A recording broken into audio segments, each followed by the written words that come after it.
الحمدللہ رب العالمین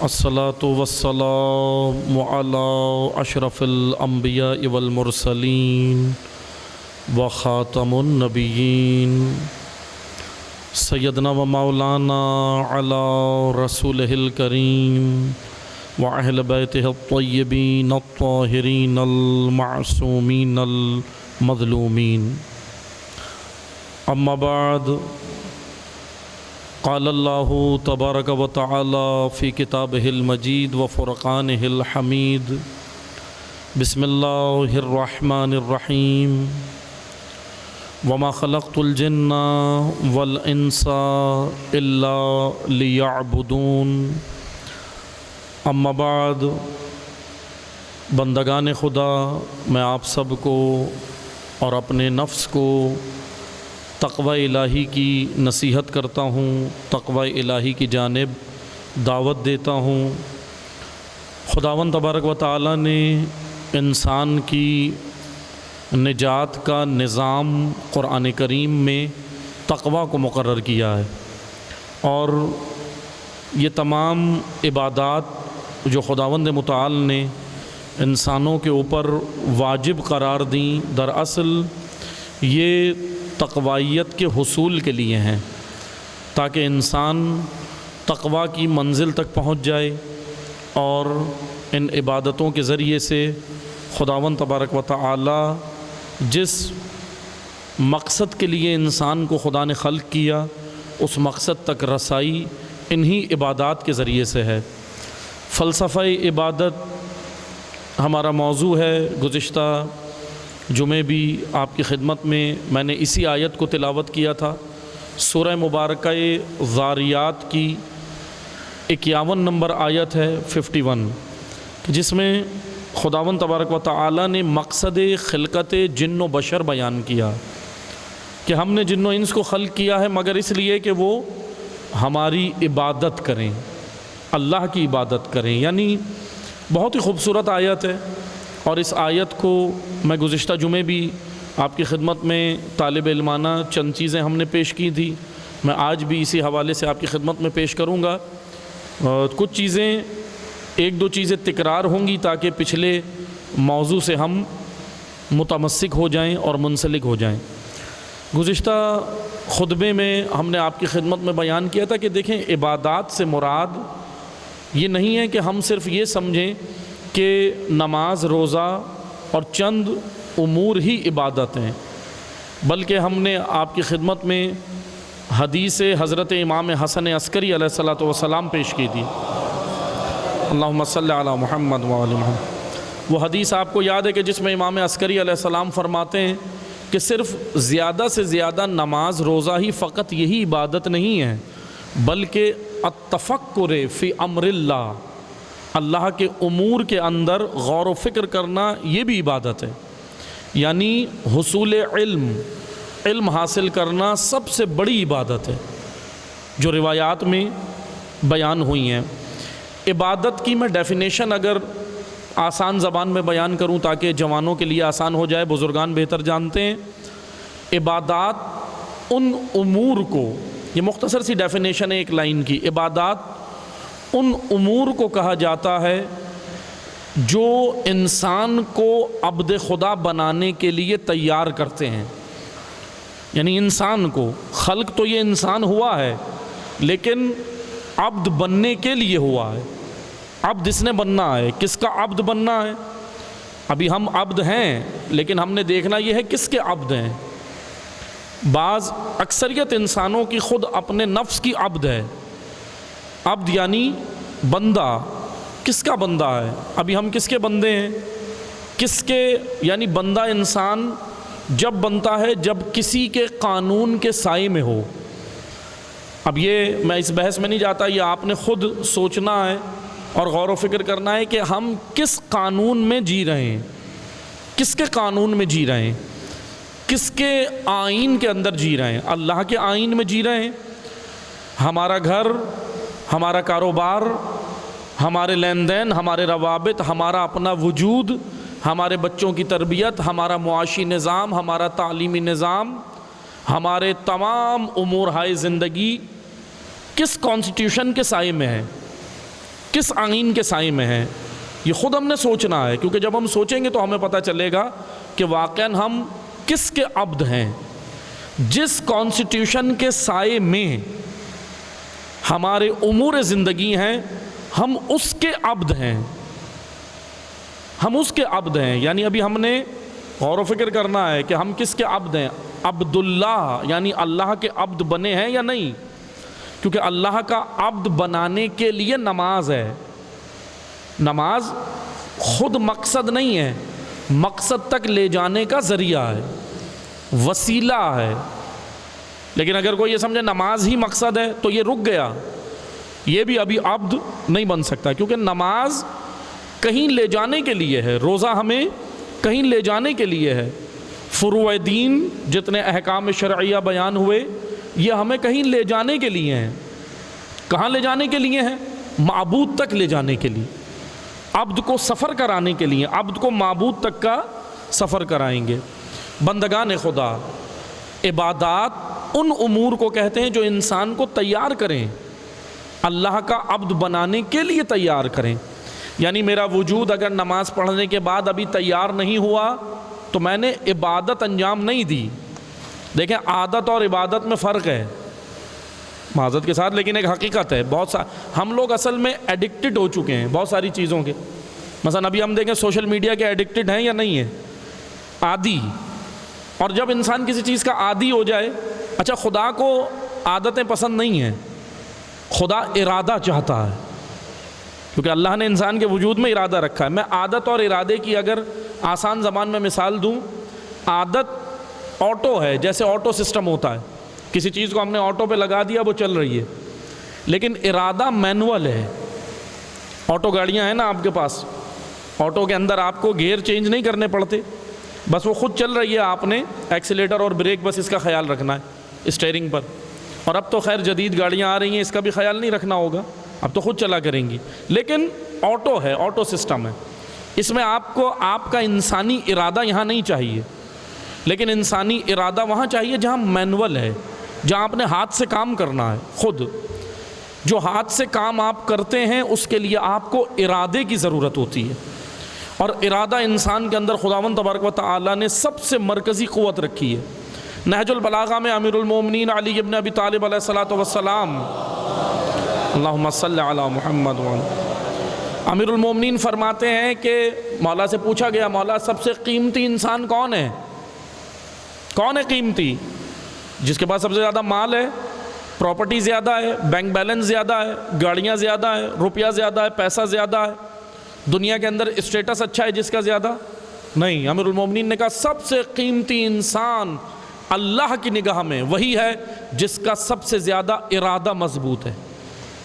یہ ارادہ، جوانان توجہ کریں، یہ ارادہ آپ کو بہت کچھ کراتا ہے۔ بلکہ بعض عرفاء نے، معصوم کے جملے نہیں ہیں لیکن بعض علماء و عرفاء نے یہاں تک کہا کہ جو یہ کہتے ہیں جوان کہ میں نہیں کر سکتا، یہ گناہ کر رہے ہیں، یہ گناہ کر رہے ہیں۔ یعنی کوئی بھی کام اگر آپ کے سامنے آپ بولیں میں نہیں کر سکتا تو یہ آپ گناہ کر رہے ہیں۔ کیوں؟ کیونکہ اللہ نے آپ میں ارادہ رکھا ہے اور آپ یہ کر سکتے ہیں، کر سکتے ہیں، بس آپ کو موٹیویٹ کرنے کی ضرورت ہے، موٹیویشن کی ضرورت ہے، ورنہ کر سکتا ہے انسان۔ انسان سب کچھ کر سکتا ہے۔ انسان جب چاند پہ پہنچ رہا ہے، انسان مارس پر جا رہا ہے، انسان یہ سارے کام کر رہا ہے یا نہیں کر رہا؟ کیونکہ خدا نے انسان میں یہ صلاحیت رکھی ہے، انسان میں یہ صلاحیت رکھی ہے۔ لیکن یاد رکھیں، میں یہاں عبادات کی ڈیفینیشن بیان کرتے ہوئے دوسرے خطبے کی جانب آؤں گا، جلدی جلدی توجہ سنیں۔ عبادات جو ہمیں اللہ کا عبد بنائیں، تیار کریں، جو ہمیں تیار کریں۔ اسی لیے ایک اور حدیث میں آپ کی خدمت میں بیان کرتا ہوں، امیر المومنین علی ابن ابی طالب علیہ الصلوۃ والسلام کا فرمان ہے، اللہم صلی علی محمد وعلی۔ بہت ہی خوبصورت فرمان ہے۔ اگر یہ فرمان امیر المومنین کا، یہ قول، یہ فرمان، یہ حدیث اگر ہم نے یہ سمجھیں کہ اگر اپنے پلو سے باندھ لی یہ حدیث تو ہمارے تمام امور زندگی بہتر ہو سکتے ہیں۔ امیر المومنین فرماتے ہیں قوام العیش حسن التقدیر۔ توجہ سنیے گا، میں وضاحت کروں گا۔ قوام العیش حسن التقدیر، بہترین قومیں. اب امیر المومنین نیشن کی بات کر رہے ہیں، ایز اے قوم، ایز اے نیشن، کیونکہ روز جمعہ اجتماعی عبادت کا دن ہے. ویسے تو تمام عبادتیں اجتماعی ہیں. یہ جو آپ کو مسجد میں بلایا گیا ہے نا، یہ انفرادی عبادت نہیں ہے نماز. جیسے بعض لوگ کہہ دیتے ہیں بھائی نماز میرا مسئلہ انفرادی ہے. نہیں، غلط جملہ ہے. انفرادی مسئلہ ہوتا تو خدا کہتا گھر میں پڑھ لو. مسجدیں بنانے کی ضرورت نہیں تھی، لیکن مسجدیں بنانے کا مقصد یہ ہے کہ نماز بھی انفرادی عبادت نہیں ہے، اجتماعی ہے. ہاں، اس کے اندر سے پہلو سمجھنے کی ضرورت ہے.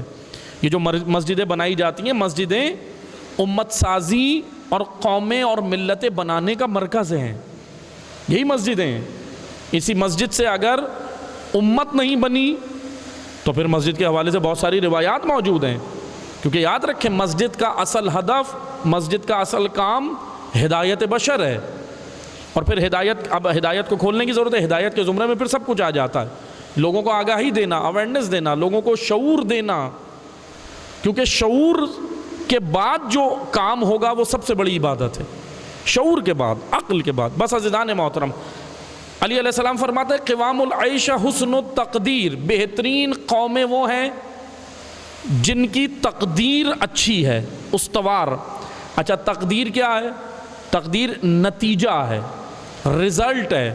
لیکن ذرا اس کے اگلے جملے پہ آئیں اس حدیث کے، وَمِلَاكُهُ حُسْنُ التَّدْبِيرِ. نتائج ان قوموں کے اچھے آتے ہیں. میں ذرا آسان زبان میں ٹرانسلیٹ کر رہا ہوں حدیث کو، کیونکہ ویسے اگر ہم نے اردو زبان میں کر دی ٹرانسلیٹ تو بہت سارے شاید نہ سمجھیں جوانان. بہترین قومیں وہ ہیں جنہوں نے اپنی تقدیر اچھی بنائی ہے. اب یہ بڑا عجیب جملہ ہے مولا علی کا، توجہ سنیے گا. جیسے بعض لوگ کہتے ہیں نا، بس جی ٹھیک ہے، اللہ نے ہمیں تقدیر اللہ نے لکھ دی ہے. نہیں، یہ بنو امیہ کا نظریہ تھا کہ جو کچھ ہوتا ہے اللہ کی جانب سے ہوتا ہے، انسان کو کوئی اختیار نہیں ہے. نہیں، معصوم تشیع کا نظریہ یا معصومین کی روایات سے جو نظریہ وہ یہ ہے کہ اللہ نے انسان کو اختیار دیا ہے.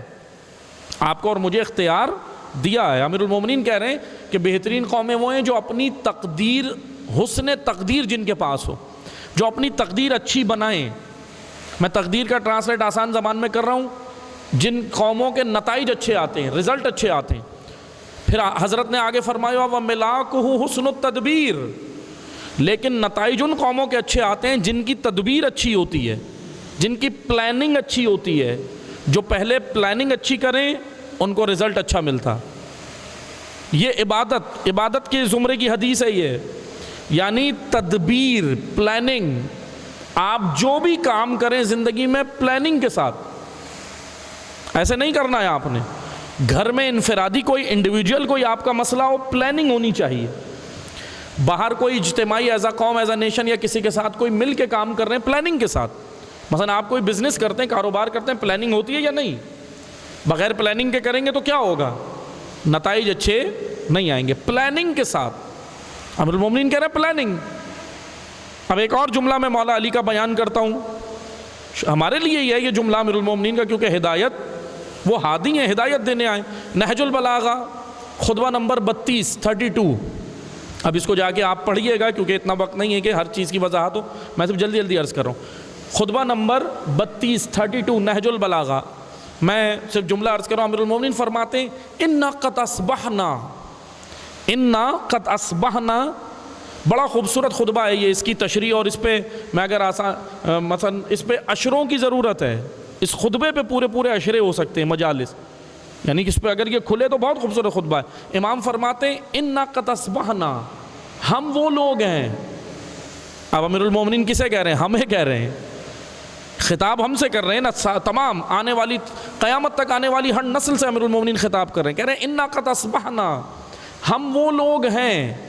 زمانہ وہ ہے، یہ زمانہ، یہ سوسائٹی، معاشرہ. امام اس کی بات کر رہے ہیں.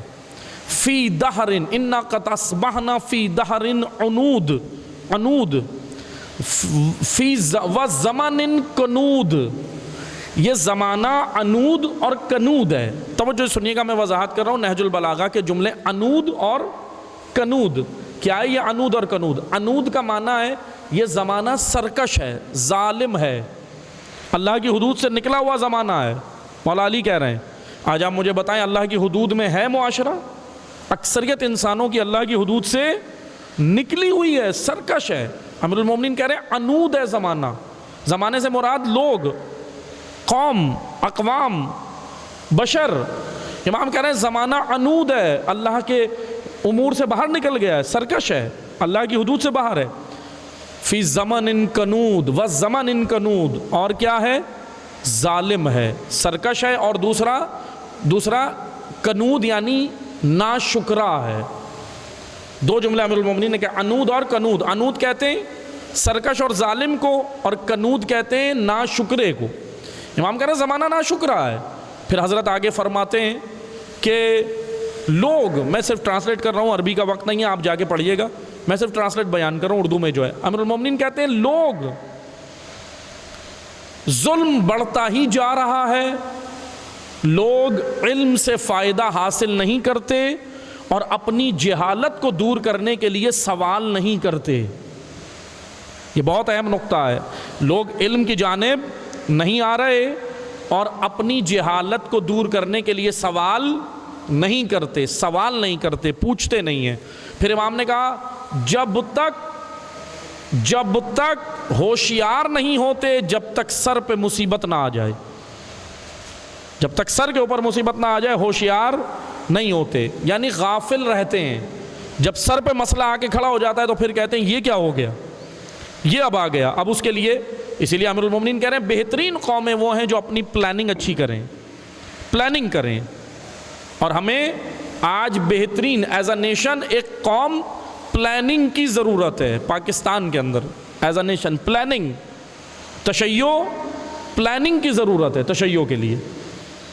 بہرحال یہی سب سے بہترین عبادت، معاشرے کو آپ نے بے راہ روی سے بچانا، یہ عبادت کا سب سے اعلیٰ اور افضل ترین امر ہے۔ کربلا میں سید الشہداء یہ جو امر بالمعروف و نہی عن المنکر کر رہے ہیں، کیا ہے؟ کربلا خود ایک پلاننگ ہے۔ امام حسین نے یہ ایک رات میں کام نہیں کیا۔ آپ جو سنتے ہیں نا کہ یزید نے بیعت کا مطالبہ کیا اور امام حسین چل دیے، نہیں، وہ تو اس کی جانب سے بیعت کا مطالبہ ہوا، لیکن یہ یاد رکھیں امام حسین نے جو پلاننگ کی تھی معاشرے کی اصلاح کے لیے، دین بچانے کے لیے، اگر مطالبہ بیعت نہ بھی ہوتا حسین ابن علی پھر بھی نکلتے اصلاح امت کے لیے۔ ہاں، اب یہ کام ایک الگ ہے تاریخ میں کہ یزید کی جانب سے مطالبہ بیعت ہو گیا اور پھر امام حسین نے جواز اسی کو قرار دیا، لیکن یاد رکھیں بہت ساری چیزیں جواز ہوتی ہیں لیکن مقصد کچھ اور ہوتا ہے، جواز کوئی اور بہت ساری چیزیں بن جاتی ہیں۔ جناب سیدہ نے جب قیام کیا تو فدق اصل ہدف نہیں تھا، اصل ہدف ولایت تھی، اصل ہدف دین تھا، اصل ہدف توحید تھی، اصل ہدف منافقین سے دین کو بچانا تھا، لیکن جواز جناب سیدہ نے فدق کو بنا کے نکلی ہیں۔ یہ پلاننگ تھی جناب سیدہ کی، خوبصورت، اس کو کہتے ہیں الہی تدبیر، الہی پلاننگ۔ دعا کرتے ہیں اللہ تعالیٰ ہم سب کو حقیقتاً اس تدبیر کو، تدبیر الہی کو سمجھ کر اپنے امور زندگی میں داخل کرنے کی توفیق عطا فرمائے۔ بسم اللہ الرحمن الرحیم، انا اعطینک الکوثر فصل لربک وانحر ان شانئک ھو الابتر۔